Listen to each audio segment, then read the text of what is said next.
And this is my favorite quote. And I've read a lot of quotes. I've memorized a lot of quotes. I love quotes. You know, a friend of mine who's real successful gave me the nickname Socrates because I have all these quotes, right? So, which I think is funny. But this quote is, whatever you vividly imagine, ardently desire, sincerely believe, and enthusiastically act upon must inevitably come to pass.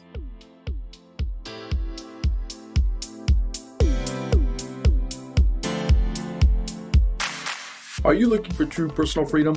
The freedom to design a life you truly desire? Then you're absolutely in the right place. True personal freedom comes from when you take 100% responsibility and control of your money and your mind. Here you're going to learn ideas, tips, and wisdom that's going to help you bridge the gap from where you are now to your dream life in the future. My name is Randy Wilson, and welcome to the RichMind Podcast.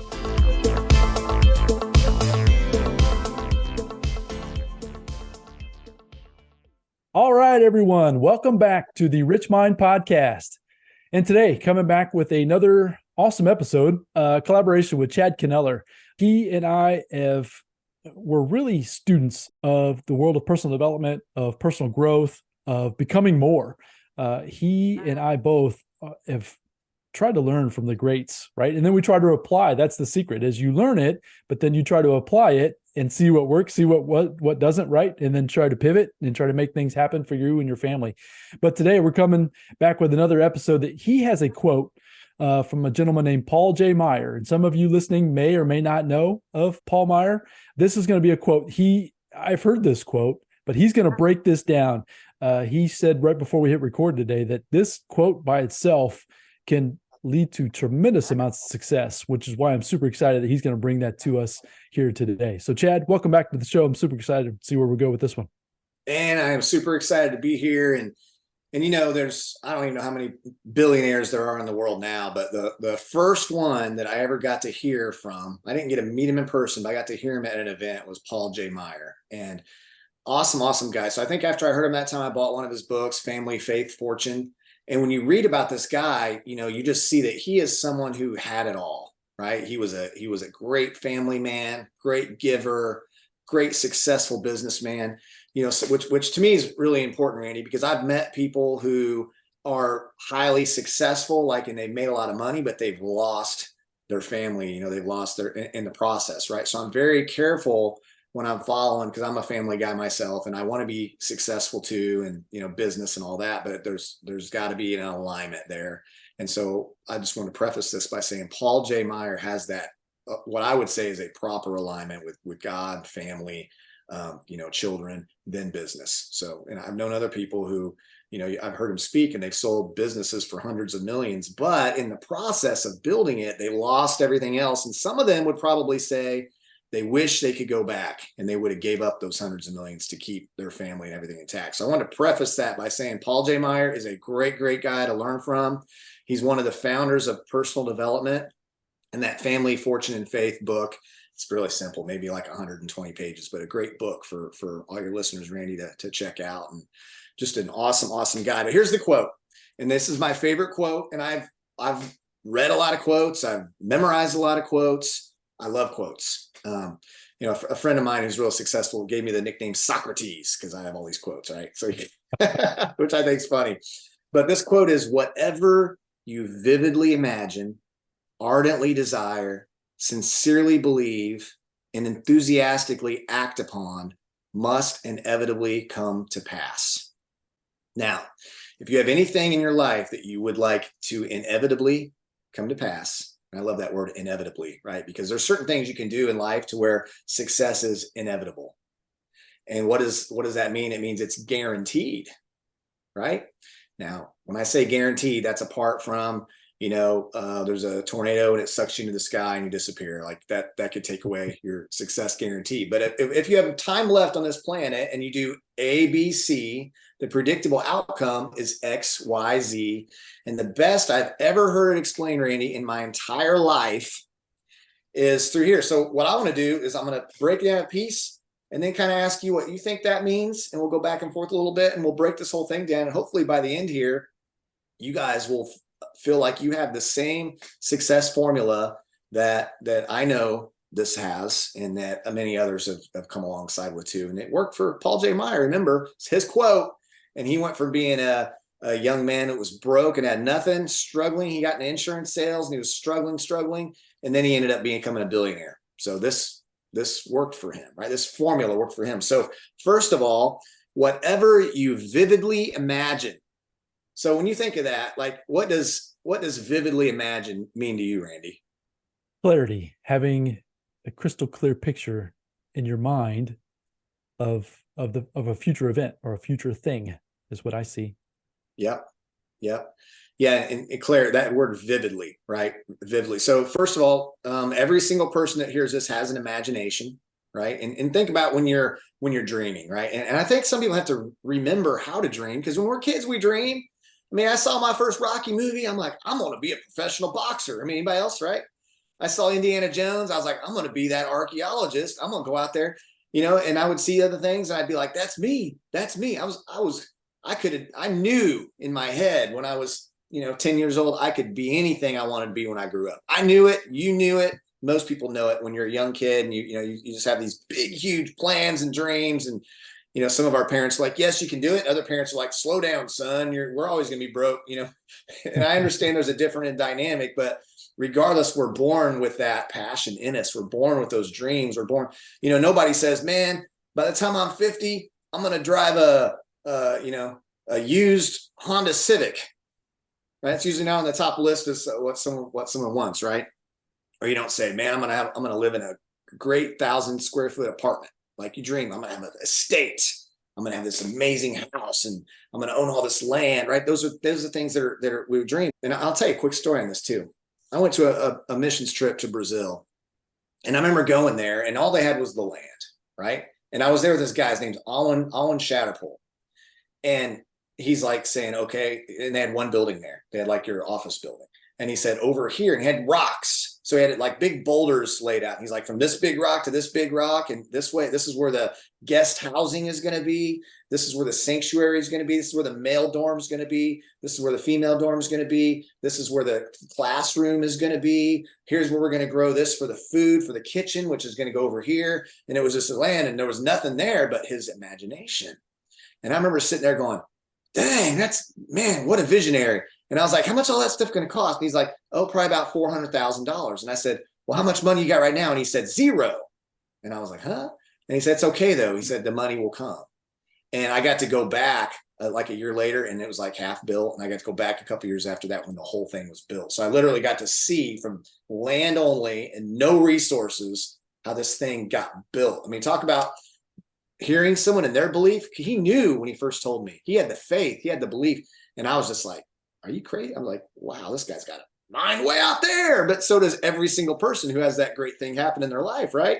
And so when I say vividly imagine, man, you got to spend some time like 10 years from now. Like if you had all the money in the world you could ever spend and all the free time to enjoy it, what would your life look like? How would your life be different? See, that kind of question will get you to start vividly imagining. So everything happens twice, Randy. It happens the first time. That's why when you build a house, you have a blueprint, right? You don't say, I'm going to build a house, and you go to Lowe's. You're like, let's pick up like about 72 by 4, some nails, and we'll just start building. We'll just figure it out as we go. No, you have a blueprint. If you go on a trip, you get, I mean, used to have to have MapQuest, right? Or you'd have to print the map off or go buy the maps when you got into the new, state and all that kind of stuff. But you have a plan, you imagine it, you think it through first. And most people, Randy, they spend more time planning their 2-week vacation than they spend planning their whole life. They don't think about their future. They think about their vacation, but they don't think about 5 years down the road, 10 years down the road, how things are going to look. So it starts with vividly imagining. And then number 2 is ardently desire. So whatever you vividly imagine, ardently desire. So for you, Randy, when you hear those words like ardently desire, what does that mean to you? So I might not know the dictionary term of ardently, but the thoughts and feelings that come to my mind is like almost passionately. It's like you desire it to the point where nothing is going to get in your way of achieving whatever that vivid vision that you're having for yourself. Is that close? It is. And I love Paul J Meyer's adjectives, because everything, he could have just said, whatever you imagine, desire, But he said, no, whatever you vividly imagine, ardently desire. So ardently desire means, man, you're hungry for it. You wake up thinking about it. You want it so bad. Like you said, passionate, right? You're passionate because it takes passion. Passion is fuel. Passion is fuel for the dream. So, and desire. And sometimes people are motivated by desire what they don't want.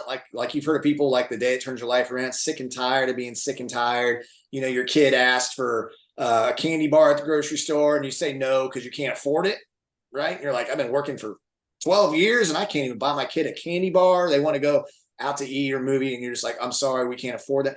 Like that destroys people sometimes where they click and they say never again. Like I shared on a previous episode, Randy, when I'm in the military and I'm in Afghanistan and I need to go home. I want to go home. I had an ardent desire to go home, but because my 2-year-old was so sick and I couldn't because I was in the military and I said never again. So my desire to not be controlled by anybody else led me to getting out of the military. And I used that fire and that fuel to drive me, that passion to make a way where I could replace that income very, very quickly and get out of the military. So whatever you vividly imagine, ardently desire, sincerely believe. So there's belief, but everybody knows what belief is. Like you believe it, right? You think this is true, right? But what is sincerely believe? How would you kind of articulate that? So belief has been a topic of conversation in our house over the last few weeks. And so I've gone down a little bit of a self-study of belief. And the thing that's coming to me that when you say that, so sincerely believe it's almost literally, it's an eternal knowing of the outcome. So it starts with the vision, ardently desire, and you believe it to your core that it's going to come to pass. That's how I take that is to be. Yeah, this will come to pass. And in one way I've heard explained that you know, and you're knower. Right? It's like you believe it. Your belief is so strong, it's so built up or whatever that no one can come in. There's so many walls built around that belief. It's so strong, it's so solid that no one can steal it from you, no one can rob it from you. It's sincere, very sincere, meaning you feel it in your bone. You believe it. You not just believe it in your head, but you believe it in your heart. Mm-hmm. Right? And then the last piece. Now here, we talk about vividly imagining, ardently desiring, sincerely believing. Of course, there's that last part, and this is the very, very important part, and enthusiastically act upon. That's the work, right? The work. If you guys look right back here, so you can see that's John Wooden's Pyramid of Success. Now the cornerstones, which are very important, the bottom left is industriousness, and the right is enthusiasm. And what that's basically saying, industriousness is work, and enthusiasm is excitement. So he's saying the same thing right here. Enthusiastically act upon, hard work with excitement and enthusiasm, because excitement and enthusiasm will cut right through the obstacle. Like a steak knife trying to go through butter, right? It's just like the obstacle becomes butter. Whereas if you don't have enthusiasm, it could be like trying to take a steak knife through a concrete block, right? You got to have that enthusiasm, that excitement, because man, that's another thing. It's just, success begets success, basically meaning when you get hot and you get successful in one area, it bleeds over. It bleeds over. Your marriage is rocking, your relationship, your kids are good, your business. And we've all met those people. It's like everything they touch turns to gold. Well, if you dig into it, they're excited. They're enthusiastic about their life. Like all the top performers are like high energy. You think about it. And so enthusiastically act upon, and then equals. So this plus this plus this, you guys remember math, right? A plus B plus C plus D equals, boom, right? And here what it equals is must inevitably come to pass. So Randy, when you think enthusiastically act upon, what does that make you think of? So we talked about this in the last episode, and the thought that comes to my mind is fall in love with the process, knowing that with the enthusiasm of showing up every day with excitement is going to inevitably lead to this outcome that you desire, this vivid vision, all the things you talked about so far, right? So it's each step, when you put them all together, it becomes this, as you mentioned at the very beginning, a success equation that you can apply to every part of your life, your relationships, your financial situation, your anything you can ever imagine, which that becomes exciting, and the excitement creates enthusiasm, which is going to create different actions, right? So you're going to show up differently. You're going to act differently. You're going to be differently, which is going to generate different outcomes, positive outcomes, probably, right? And it starts to snowball in a positive direction that sitting here today, you might not even believe that it's even possible, which we're sitting here today telling you that 100% is possible for sure. Yeah. My friend Josh Denny wrote a book called Inevitable.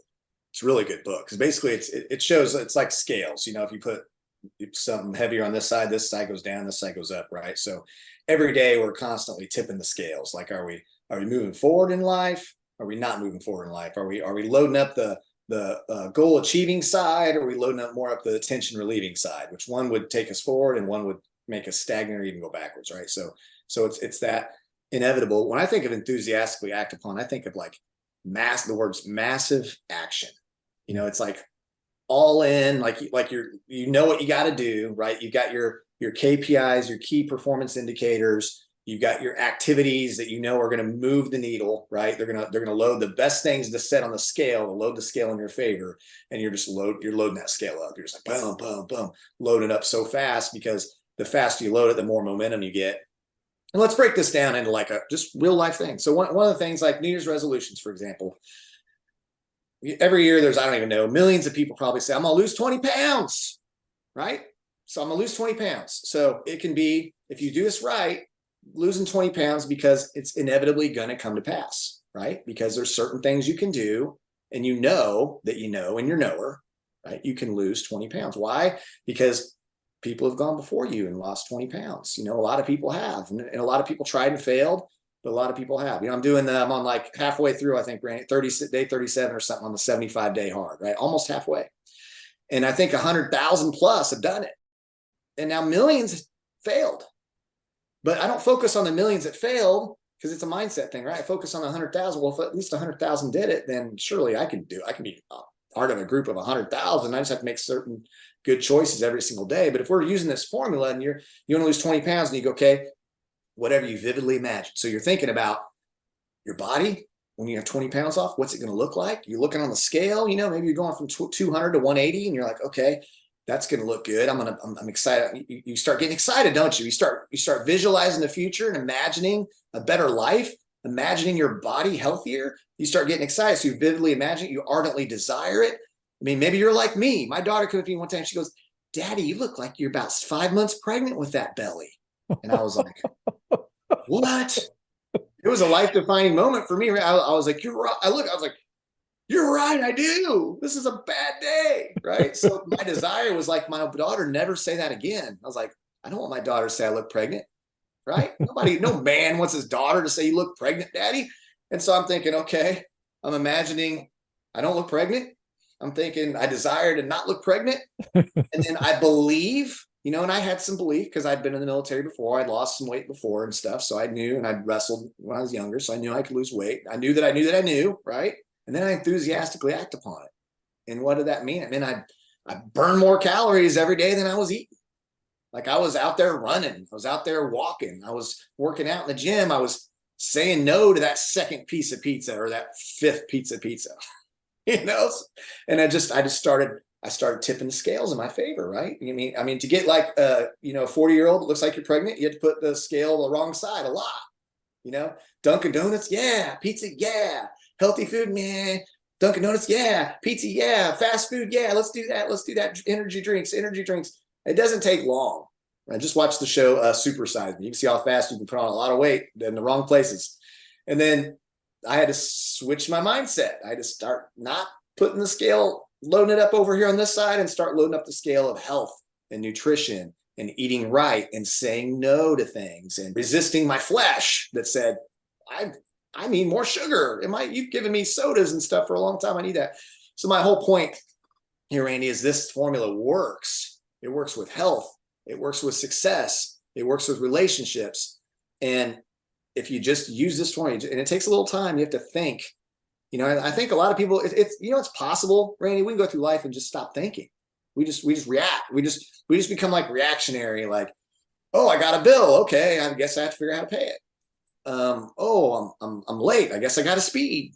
So we become really reactionary versus thoughts and thinking, and our thoughts are things, and we can control what we think about. We can take our thoughts captive. We can think on these things, which are the positive things. We are mostly what we think about. And so this idea of thinking, it's as a man thinketh, so he is. That's in the Bible, right? So if you think you suck, you're going to suck. And we met those people. We met people, everything they touch turns to gold. We met the people that everything they touch turns to crap. And why? Because they believe it's going to turn to crap before they touch it. So don't be that person. Believe and know and get around the right people so that you can tip the scale in your favor, because it's very predictable. Success is predictable. Health is predictable. Most things in life are very predictable. So the key terms that I think that I'm picking up on what you're saying is control, getting into the driver's seat of your life versus having life being dictated by the outside. We've covered Jim Rohn's concept of being influenced by the wind and setting your own sail. The other thought that is coming to my mind with what you were saying is that it's another Jim Rohn quote, is our weight of discipline weighs ounces and regret weighs tons, meaning it's the discipline to do the certain things day in and day out to get the positive results is a lot easier than down the road having the regret of wishing you would have when you don't have any more ability to change your current circumstances. Those are the kind of the thoughts that are going on in my mind as you're describing those things. But the control, that's the RichMind Podcast. That's where all of this comes from for me, is that folks taking control of their money and their mind, not leaving it to chance, not leaving it to anyone else but themselves. And there are people just like you and I, Chad, that are trying to help individuals do that, take control of their thoughts, realizing that whatever attention they've got, whether it's their weight, whether it's their finances, whether it's their family, whether it's their friends, whatever it is that seems to be not necessarily in a good place, they can easily, and easily might not be the right word, they can positively take control of those thought processes, put them through this equation that you're describing with us today, and start generating a different outcome, which is going to build some different momentums in their life. Like you said, the folks that have these positive attitudes and positive results, what is the key indicator as to why? And a lot of it is because of the things you're discussing with us so far today, which is super exciting for anybody that catches the pass and just realizes that it's possible. It can be done. We've done it and we're continuing to do it. And we're trying to encourage everybody else to do the same. Man, you brought up one word, and I'm so glad you brought it up, because I feel like we kind of skimmed over it, and I want to address it real quickly. But that word is discipline. And I'll tell you, if you just get disciplined in just a few things in life, you will show up at the top of every single list of any group you ever get with. You'll be very disciplined. There's a great scripture, and I literally meditate on the scripture for a long time. It's become part of the core of who I am. And I think it's in Hebrews. I think it's Hebrews 12:11. And it says, no discipline seems pleasant at the time, but painful. And so no wonder people are out right there, right? They're like, man, seems painful. Like, I want to do something intentionally. This seems painful. Discipline seems painful. So no discipline seems pleasant at the time, but painful. Later on, however, it produces a harvest of peace and righteousness for those who have been trained by it. See, in the process of being disciplined, you get trained by discipline. And then then you develop a hunger to have the next discipline and the next discipline. And the more discipline you get in life, see, time is the one thing that most people waste the most of. And the older you get, the more you see time slipping through your hands and getting away from you. And the more valuable time becomes. I mean, you would agree, I'm sure, Randy, everybody our age, you're 30. When you're in your 20s, you're not thinking about how much time you have. You're just like, I got unlimited time and I'm on top of the world and, all that kind of stuff. But as you get older, you start valuing time more, and you start saying, okay, what am I investing my time into? And what is this doing to me and the people around me, into my life, into my future? And you start to see the importance of discipline more and more, and how valuable it is. You start seeing time. You start going, oh, why am I sleeping 9 hours a day? If I can get by sleeping on 6 hours a day and squeeze 3 more days out of each day, because it gets more and more valuable, and you start to see how you want to invest it in things that matter and help people and all these types of things. So when I got that verse deep in me, it became part of who I am. And now discipline is very, very important to me in a, that type of sense where I want to let my yes be my yes and my no be my no. And when I say I'm going to do something, do it, and not say I'm going to do something. That's like one of the words, and we talked about before how the word can't, you could remove the word can't and put in won't. And that probably is more true, right? Well, the word that drives me nuts, and I have to remember, because I used to say this word myself a lot, is the word try.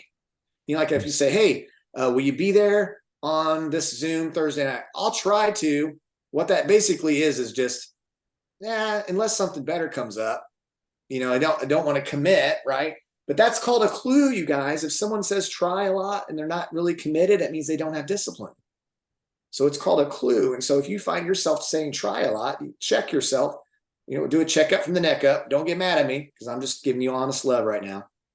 Check up from the neck up and just say, why do I say the word try? Why can't I let my yes be yes and a no be no? Why can't I just say, no, I'm not going to be there because this is going to, because try usually means no, or maybe we'll see how I feel. Like, what does that even mean? And a lot of people live their lives that way. They wake up and they say, I'll see what I'll do today based off how I feel and based off if I'm reacting to things, and there's no, and the crazy thing is we can live that way. We can survive. It's easy to survive.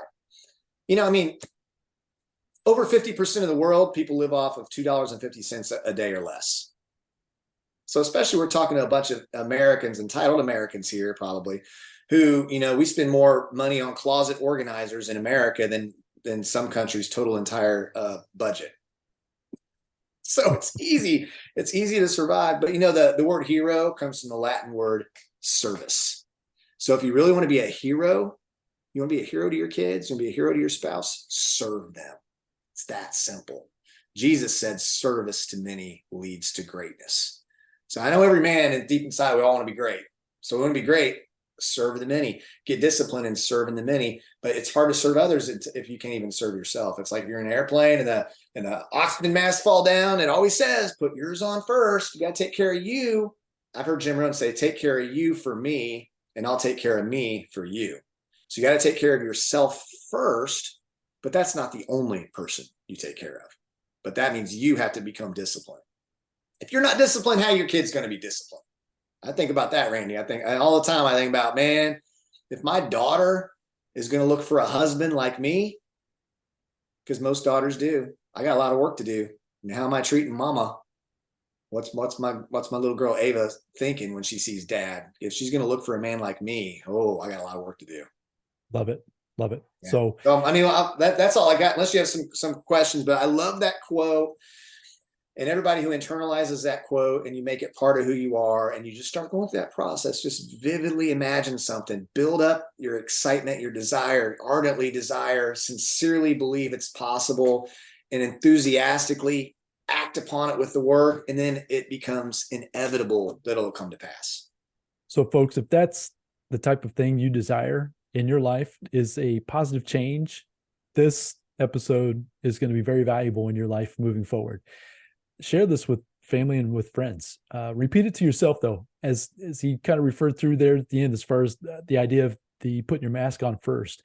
You've got to get your own mindset right first before you can begin sharing it or expecting it out of others. Start with you first. Pay attention to your words today. Think about this. I personally do this. And so I actively do this all the time. I'm paying attention to what I'm saying, how I'm saying it, how I'm showing up, my energy levels. Now I'm probably I'm a few years into my journey of this personal development journey, but so I'm probably a little bit more polished at it. I have a little bit more discipline at it.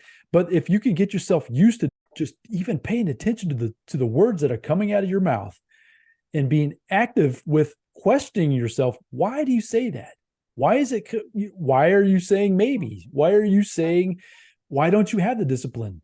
Just that simple practice that Chad, so just this last 5 minutes or so of this episode is gold if you can take it, internalize it, and then putting into practice along with this success equation that he's given us in this quote here today. So the last thing I want to do, Chad, this has been fantastic, and I think we're going to bring this one in for a landing today. Can you just one last time, can you just read that quote one more time for the listener, just to kind of just really get it internalized them as we close today? Absolutely. Absolutely. Whatever you vividly imagine, ardently desire, sincerely believe, and enthusiastically act upon must inevitably come to pass. Love it. Love it. I think I'm going to get that printed somewhere, and then I'm going to put that somewhere for myself. That is awesome. So thank you for bringing that to the conversation today. You told me before we hit record that you've had this quote that's been so powerful in your life, and I can see why it is. And I look forward to implementing those ideas and thoughts into my own as well. So hopefully you, the listener, will take that as well. Run with it. The idea is that we are trying to give you information, wisdom that's been shared with us, that we've put into practice, that we're starting to see and are seeing positive results in our life. And we were trying to give it to you in this format that can easily be consumed. You can record or rewind, you can replay, you can wherever. The mobile classroom is how I learned it, right? So maybe you're listening to this in your car, which is fantastic. The idea is that you're taking in information, take control of your thoughts, take control of your mind, and who knows where the future will end up for you today. So, Chad, I appreciate you being on here today. I look forward to coming back again very soon for the next episode. This will be a lot of fun. Absolutely. Always a pleasure, Randy, to have these conversations with you. And I look forward to many, many more. Absolutely. So folks, go out there, have a fantastic day. Hopefully you're finding a lot of value in these episodes. Chad and I are having a lot of fun doing them, right? So this is quote unquote work, but this isn't work. This is fun, right? This is a blast. I'm learning a lot as well. I've been a student, and Chad is bringing a lot of information, some different thought processes even for me. So hopefully this has been valuable for you as well. Go out there, share it with your family and friends. We would love it if you would take a few minutes, even give us a review on whatever platform you might be listening to this on. We're also on YouTube, but it's all over the different podcast platforms. Any type of feedback that you can give would be much appreciated as well. So go out there, have a fantastic day. And until we come back to you with the next awesome episode, we'll talk to you very soon. Bye now.